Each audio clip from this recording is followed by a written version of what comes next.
Okay guys, let's see the next question. Question the binding energy per nucleon for the parent nucleus is E1 and that for daughter nuclei is E2. Then आपको बताना है कौन सा option यहाँ पे सही होगा। Okay okay, तो चलिए समझ लेते हैं। बहुत ही कॉन्सेप्चुअल प्रॉब्लम, कोई बड़ी बात नहीं है। मान लीजिए मेरे पास कोई एक रिएक्शन है बेटा, ए किस में जा रहा है, बी में जा रहा है, ठीक है, और एनर्जी वगैरह भी रिलीज होगी। अब यहाँ पे जो बी बन रहा है इसको अपन बोलते हैं डॉटर न्यूक्लियाई, ठीक है। ये आपके पास क्या हो जाएगा, डॉटर न्यूक्लियाई। और यहाँ पे ए जो है दैट इज आपका पेरेंट न्यूक्लियाई, ठीक है, बोले तो रिएक्टेंट, ठीक है। डॉटर न्यूक्लियाई बोले तो प्रोडक्ट भी बेटा इसको बोलते हैं, जो यहाँ पे बनता है उसको प्रोडक्ट, ठीक है।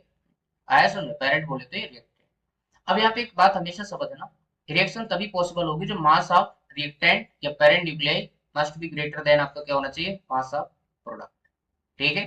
एक चीज। अच्छा, दूसरा यहाँ पे अगर बाइंडिंग एनर्जी पर न्यूक्लियन की बात करें तो यहाँ पे उल्टा हो जाएगा, ठीक है। तो इसका क्या होना चाहिए बेटा, ध्यान से देखो, यहाँ पे पेरेंट न्यूक्लियाई के लिए E1 दे रखा है बाइंडिंग एनर्जी पर न्यूक्लियन, इसके लिए आपको E2 दे रखा है। सो पेरेंट किस में जा रहा है, डॉटर में। तो एक बात हमेशा याद रखना, दुनिया में कोई भी रिएक्शन स्टेबिलिटी को गेन करने के लिए होती है, ठीक है। और यहाँ पे जो स्टेबल प्रोडक्ट बनता है उसकी बाइंडिंग एनर्जी पर न्यूक्लियर हमेशा किससे ज्यादा होगी बेटा, पेरेंट न्यूक्लियाई से, ठीक है। सो आप यहाँ पे बोल सकते हो E2 इज ग्रेटर देन क्या होगा, E1 होगा बेटा। क्लियर है। सो इस पर्टिकुलर क्वेश्चन का ये आंसर हो जाए, ठीक है, that is fourth is the correct answer. Clear है। तो ये थोड़ा सा बेसिक इन्फॉर्मेशन तुझे होना चाहिए, और मुझे लगता है बच्चे बच्चे की चीज होता है बेटा, स्टार्टिंग में ही आपको सारी चीजें पढ़ाई जाती है। क्लियर है। तो चलिए बढ़ते बेटा नेक्स्ट क्वेश्चन।